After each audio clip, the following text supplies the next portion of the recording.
What's up, everybody? Welcome back to Team Fish Knuckles YouTube channel. Now, earlier, I guess today, we did a video with James, and we talked about his national experience, but he wanted to go over some tips about, I guess, tips for beginners, what to do for tournaments and everything like that.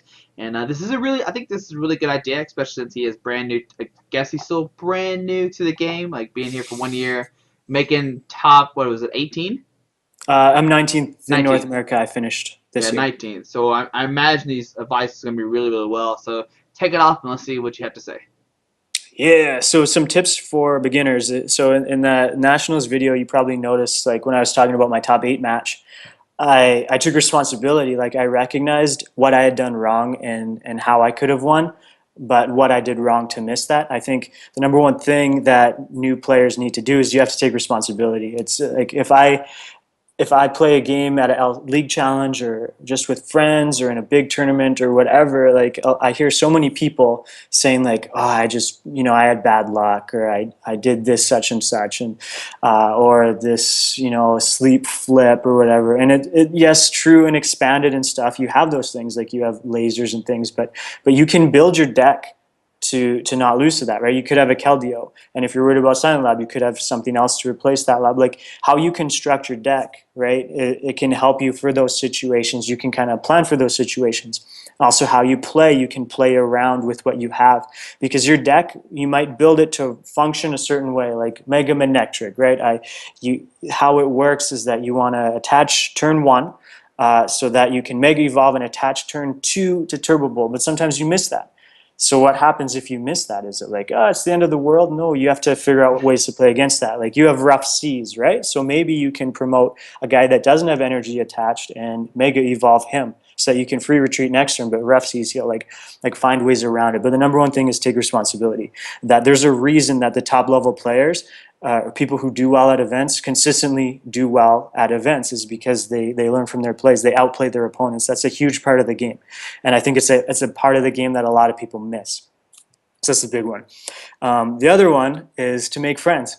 This is number 2. So don't take yourself too seriously. It's so funny that you see, like I see people at league challenges sometimes, and there's like, I bench an EX. I benched a Manectric. Oh man, you have an EX. That's so cheap. How can you run EX? And I have a Hoopa in my hand. I'm like, oh boy, he's not going to like this next turn.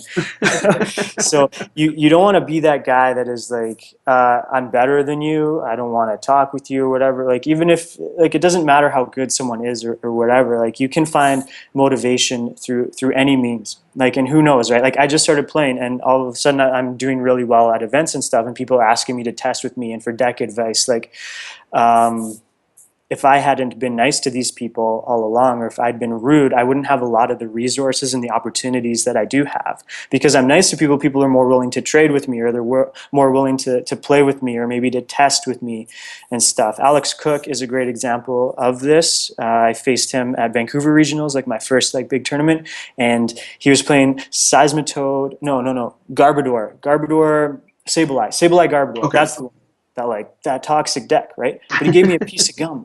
Like right at the start, like start of the game, he's like, "You want a piece of gum?" And I was like, "Oh yeah, I'll have a piece of gum. Sure, thanks." And I was playing Toad Bats, and I actually I won game 1 or game 2. I won one of them, so it went to game 3, and I could have played to time to get the tie, but he gave me that gum. So I was like, you know what? That probably wouldn't be a nice thing to do for me to kind of play to time, force a tie and stuff. Like this is a nice guy, and I value this guy as a person. And if I was in a reverse role, like I would appreciate if someone else gave me the win and not like slow played or whatever. Like I could have legally gone to time, but at the same time I wouldn't have felt right doing that. So because of that, like now when I'm going through the States to Portland or something, like I stay with Alex at his place or whatever. Like we're friends now, we're buddies, and it's cool. He gave me a piece of gum. Like be nice, make some friends. Don't take yourself too seriously. And the third one is be creative. And this one is kind of like countercultural. Like I feel like a lot of people, when they're teaching a new player, they'll say, look up a deck online and just copy that deck list and just play it. Just play it until you're good with it and that sort of thing. That's what a lot of people say. But I think you miss out a huge component of what makes a good player a good player.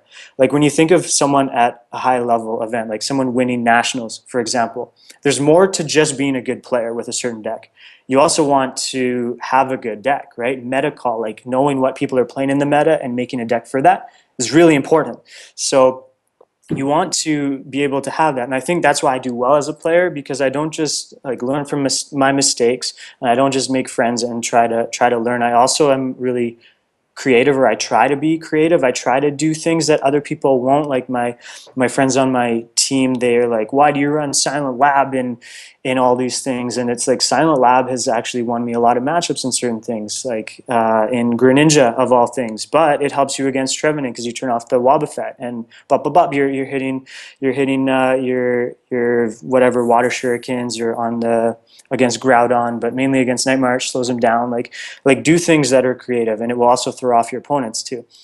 And I'm not going to discount copying deck lists online. That's good to kind of see what people are doing, but don't be afraid to tinker with it and try it out and see what you like. I find the decks that you do well with at events are the decks you're the most comfortable with. So oftentimes when you make a little tweak to a deck or you do something and you know why you did it, you'll be more comfortable with it than if you just copied someone else's deck and played it. So those are kind of my three big ones for beginners. Do you have any thoughts yourself, like from when you were a beginner, what helped you? Yeah, I think, like you said, being creative is like a really big one, especially nowadays with the internet being so big. Like when I started playing, there wasn't like really this internet stuff, so I would guess no, being creative was kind of a big deal back then. So you kind of like had to make your own decks and kind of had to test against that. Like if you look at the Nationals deck that won in America, Mm-hmm. it played a 4/4 Best Queen line in the Night March deck. Like that was kind of unheard of. Like I've never seen lists with I've seen lists like 2/2 or maybe a Yeah, 1/1, but like 4/4, no, never seen. We haven't really seen that before. Second place, I guess, was like Sideswipe Giratina, yeah, which we've seen that before. But even that deck, people thought they was dead. Like people, they thought it was gone. They thought Jirachi just beats it, destroyed it, and the guy was like, no, it still wins games. So I don't know. And going against like the curve, like both these like the Sideswipe Giratina player, people thought the deck was dead. Like your video, people thought Mega Manetric was just a bad deck, yeah. and you proved that it's not. I And heard that all year. All year I was playing it. My team's yeah. like, "Why are you playing Mega Man Electric? It's trash." And that's how I got most of my points was for Mega Man Electric, just So yeah. with paired with different things. Yeah, I think being comfortable with your deck too. I think you mentioned just a little bit. Like if you're going to a tournament and you're making like a last minute decision, you're probably not going to do so well.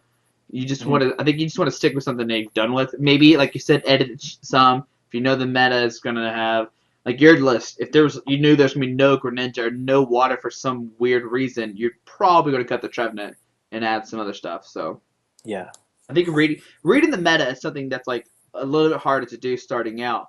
But if you see online that for some reason there's no water blocks, like nobody's hyping water blocks, you can probably maybe cut the Trevin and just kind of chance it. So yeah. yeah. Something to add with that too is that I feel well in the beatboxing world when you compete, like when you do battles, you want to figure out who are like the high level competitor, like the people that you're most likely to face if you are to advance to the finals, and you prepare material accordingly for those people. So that kind of transferred over to Pokemon as well. I feel like you want to figure out kind of who the top players are, and or what the top decks are that the top players will be playing, and prepare really well for those decks. And you can kind of drop matchups for lesser known decks that maybe not as experienced players will be playing, because oftentimes even though you might not have a favorable deck to theirs, you can outplay them if you play it well, and if you're a smart player you can use that to your advantage.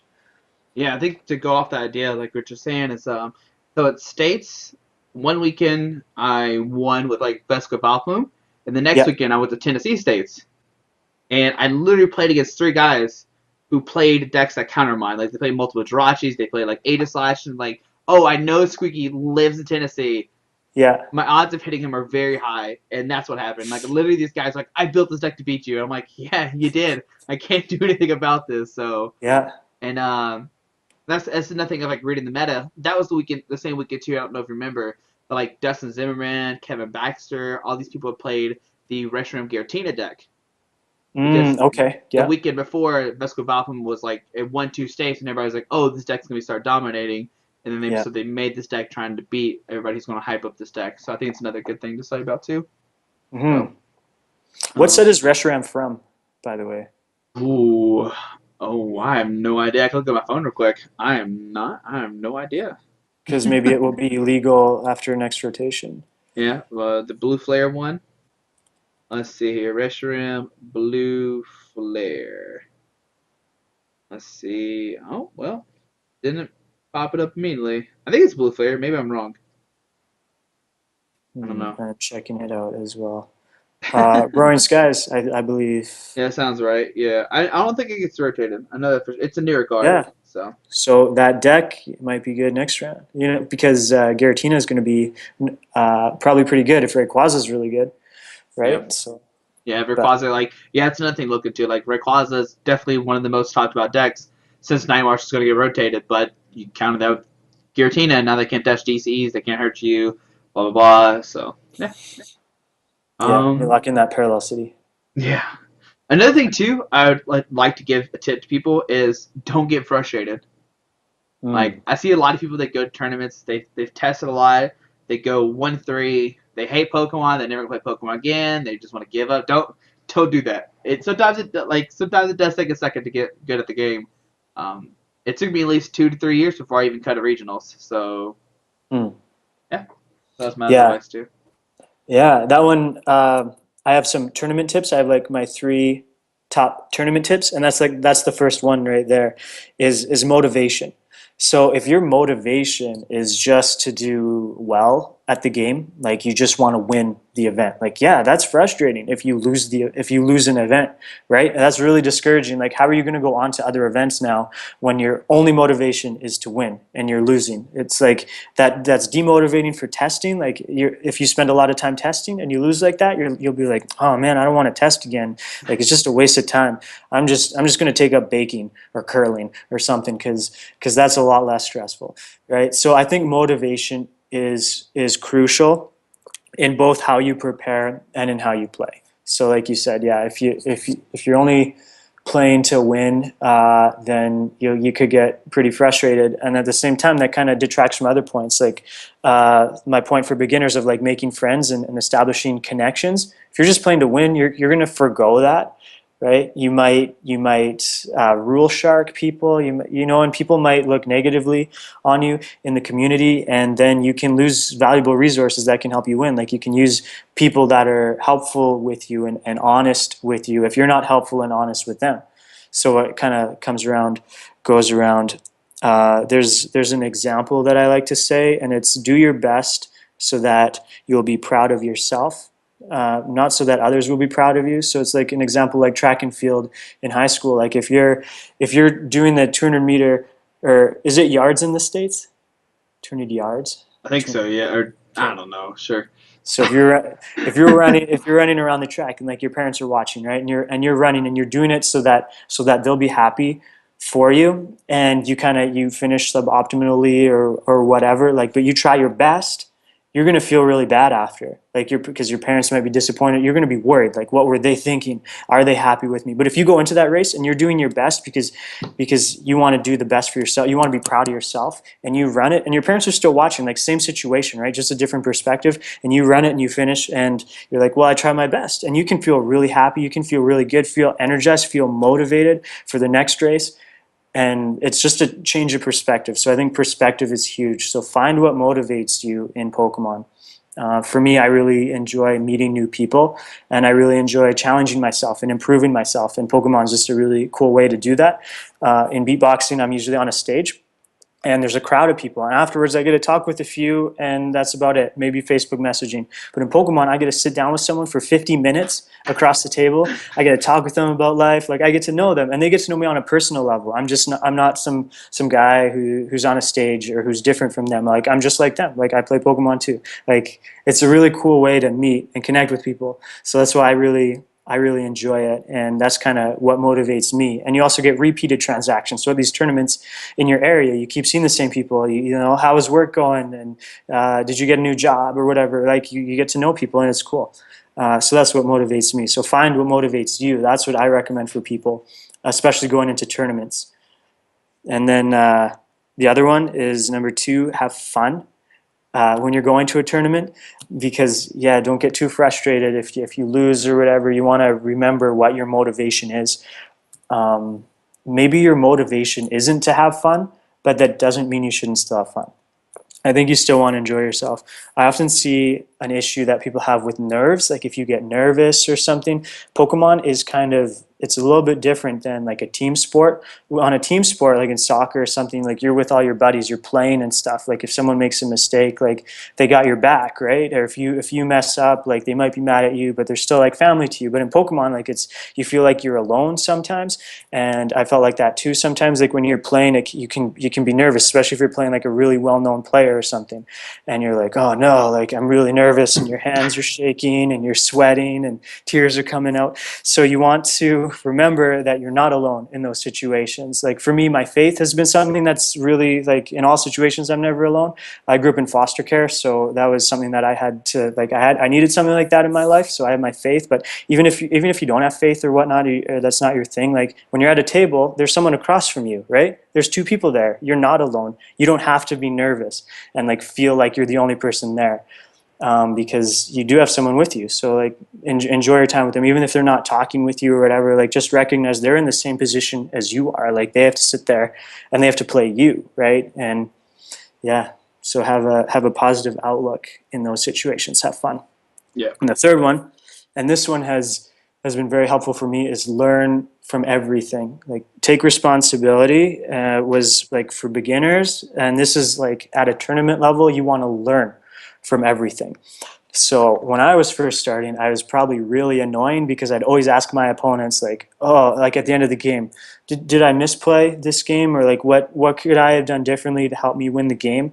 And it's funny, some opponents would be like, oh, you could have done this differently, and other opponents would be like, oh, I don't know, you couldn't have done anything. And it's like they I wonder what's going on in their mind really when they're taking that approach. But just worry about what your approach is. If you enter the situation and you want to learn from it, then you will learn from it. In a tournament setting, there's so many ways that you can learn. You can learn when you're playing, as you're playing your deck or you're playing your opponent. You can learn by how your deck functions, learn how their deck functions. You can learn from their playstyle. You can learn from your playstyle. You can learn all that. Even when you're done the match, you can walk around.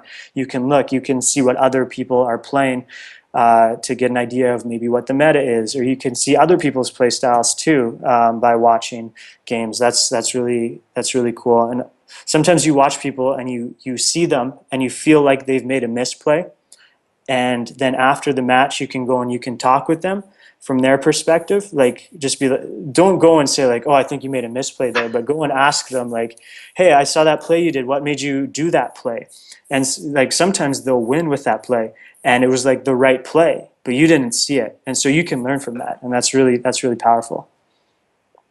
Yeah, I think all those 3 points are like really, really good. Especially like the first one, like the friends thing. Like I Yeah, have friends that I only see like maybe twice a year, but I yeah, promise they're like my best friends. Like yeah, from Washington, which is on the other side of like the country. yeah, My bet, like Serena, she's like one of my best friends. Like she yeah. bought me birthday presents and stuff like that. Like I don't have any other like who else brings birthday presents to like the Pokemon events? That's pretty cool. Wow, And that's awesome. and then like Kevin Baxter, one of my great friends. I see him like maybe twice a year. Yeah. So I don't know. I think it's a really good thing about friends part stuff like that. So and then Yeah, it's really cool. And it's like you can message them about decks or whatever. Like when mhm. Kevin ran with his like Zoroark deck, you can be like, hey, what, like, or feature him in an interview. Like having these connections is so helpful. And it also transfers to life, like really in business or in anything, like having connections is so powerful.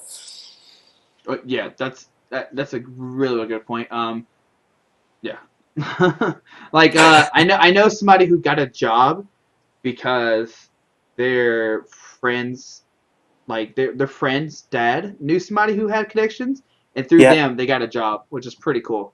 Yeah. Like So in Canada right now, I live in Alberta, and it's like an oil province, but like there's been the oil crash and like the market collapse. So like right now, the only way you can get work is like if you know someone, pretty mhm. much. I don't know. I know like 4 or 5 people who have gotten jobs, and all of them were only from people that they knew. And they applied. Like my wife applied for like 4 months trying to find jobs everywhere. She finally found one because of someone that she knew. So yeah, it's really good. Yeah, we should do another life tips video. We could start a little mini series. No, yeah, I do like it. Like I do like the part where you talked about like how people like they at the end of the game they get like I know this past weekend I played against an opponent. He got really really mad when I beat him, but he didn't ask for like advice. I know he was really upset. Like I noticed like key things that he made in the play, like the thing like you said earlier about the how you played a water toolbox deck, and then in the interview you talk about water toolbox deck and how he should be using like red ice and stuff like that to Yeah. counter Jolteon. Well, I mean, I played Vescavatum with Jolteon, and he didn't ever go for the Regice route. He always went for the Toad, tried to Quake a Punch. I'm like, what are you doing? I'm playing Vespiquen. Please stop. Like, I'm just going at you with Jolteon. What are you doing? So, Yeah. and he got really upset. But if he would have looked at the situation and, like, I don't know, noticed different things like that, like you said, he probably would have made it a little bit different. So, I think it's also really intimidating when you play an opponent and then after they're like, hey, what are your thoughts? Like, how could I improve? I find that intimidating because you know the next time you face them, they're going to be better than when you true. face them this time because they have that desire to learn and they're not just playing for fun and they're not just like accounting it to luck or whatever as to why they lost. Like they recognize that they could have played better. And you can be certain that once they take that mentality of finding out what they could do better, that they will do better. I think another thing to point to, I think you talked about it a little bit, is like when you lose, don't get like really upset. Like if you get upset, then you're probably gonna forget about it. You're just gonna be mad, especially like I hate this so much. I lost because of X Y Z. My opponent top decking in. My opponent hit the lights in. My opponent blah blah blah. Like it's probably not why you lost. Like it might be. Yeah. Like don't get me wrong, but Mm-hmm, you mm-hmm. need to focus on the bigger like what happened Yeah. in the game. Like what There's led you usually to that more point. to it. Yeah. There's more turns to a game than that one turn that he top decked and end, right? Or whatever play you made. Yeah, and then people will see that and they'll just get so frustrated about the situation that they don't see like the big scenario. Like they just focus on one point and they like, oh, I lost because they top deck it in. Like there's 3 games. Like, Yeah, it's true. Yeah. yeah. What happened to the other 3 games? Like what? Oh, What yeah. So for you? What makes you the saltiest after you lose? oh, I mean it's hard to make mad about Pokemon. I literally was up. I lost the game this past weekend, and I was winning the whole game, and then he just like hit everything. It might have been my fault, I don't know. But I was like, that's amazing. Like I don't know how you did this.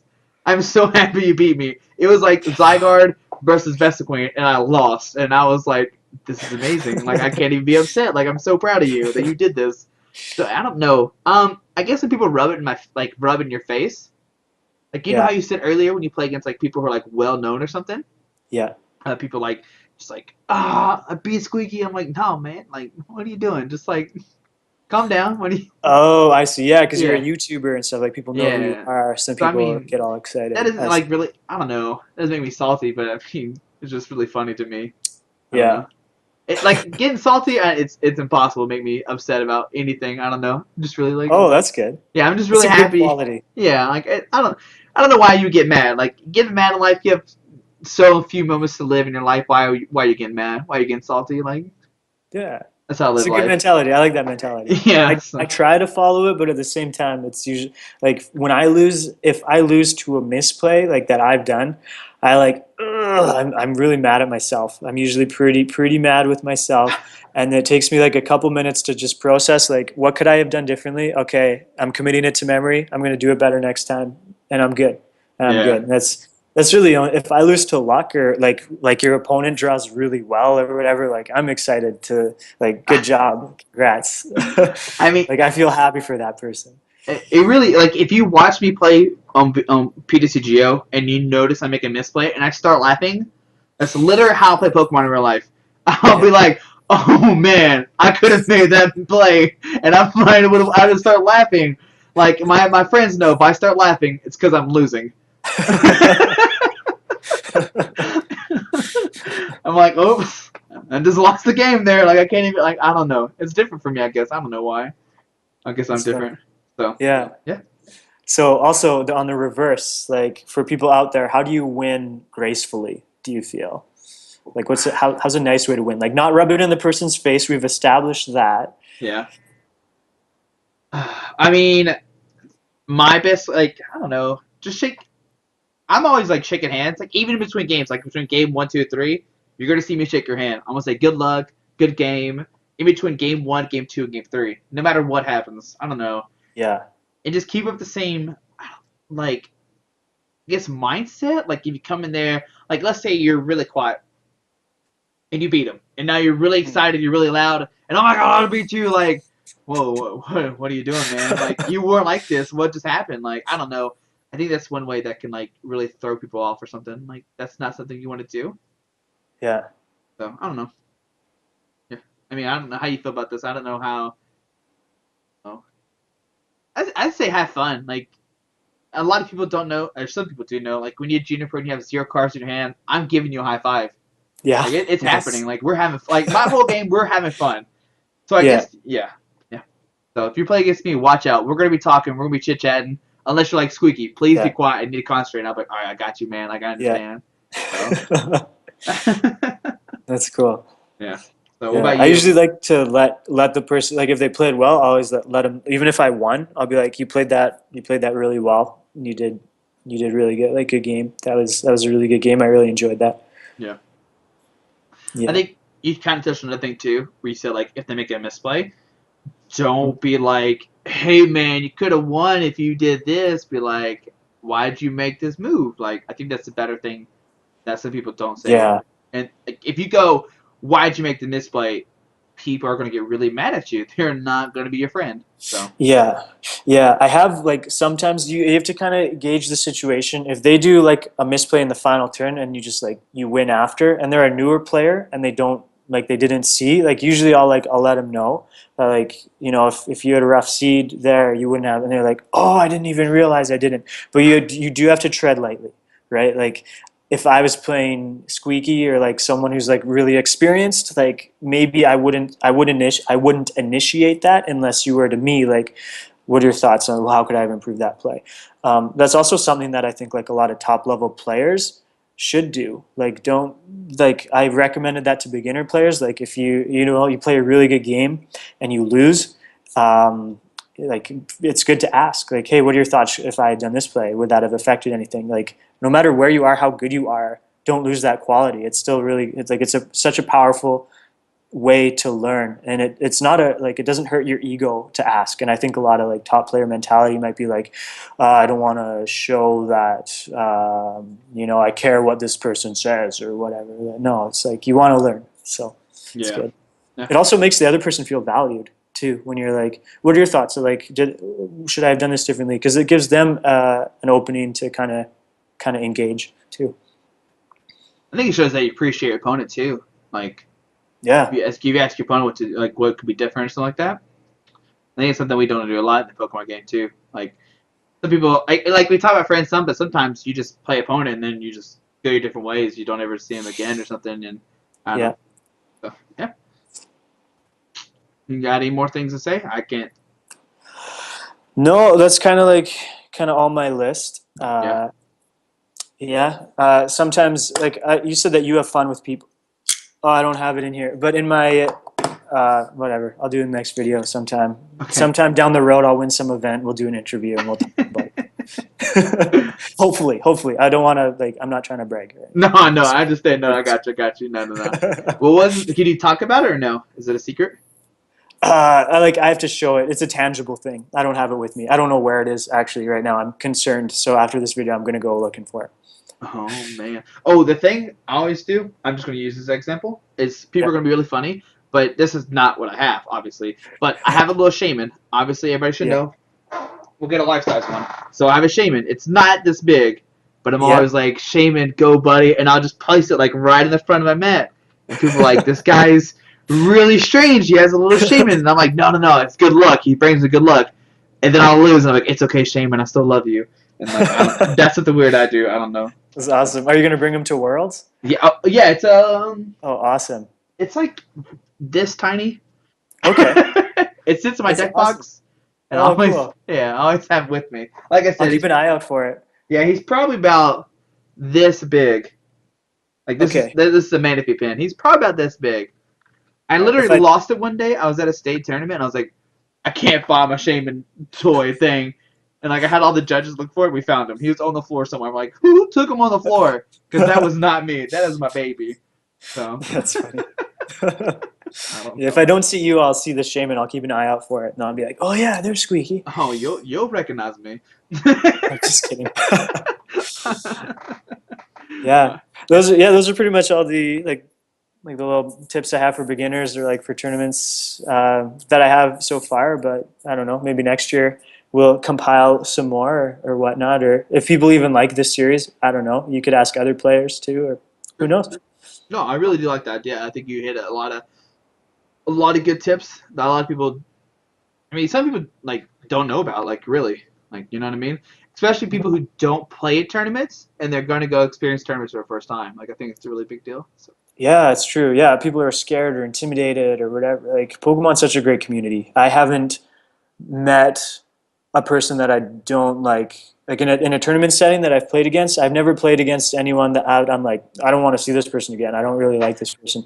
Everyone's so great. Like it's such a positive community. I really enjoy it. Yeah, that's true. All right, man. Well, do you have anything else to say before we head out? Um,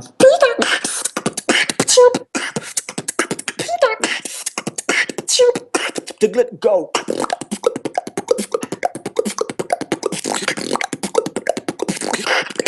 Thank you. That was beautiful. That was amazing. Hey, man. But thank you once again for doing the interview. If you haven't seen the interview I did with him, make sure you check out the video before. The link will be down below. Make sure you check it out. And his YouTube channel. I'll link that down below as The well. Peter Pot. The Peter Pot. There you go. Should hopefully you can spell that. There you go. That is amazing. I need to get a sticker like that for my YouTube channel. Yeah, you should. They're not expensive. I can give you the info and stuff how I got mine made. You could do it too. Sounds great. All right, guys. But thanks for watching the video. Hopefully you enjoyed those tips. Leave leave comments down below if you like this or not. If you want to see more of these, I could definitely talk with like the people I do interviews with and stuff like that. So thank you for this idea. I really do like it a lot. So, Yeah, no problem. It was a blast. Thanks for having me. yeah. All right, man. Thanks for watching, guys. Hope you have a great day. Alrighty. Bye. Alright guys, just want to give a quick shout out to our two sponsors, 60 Cards and Yeti Gaming. The links are down below to their websites. Make sure you go check them out. Alrighty.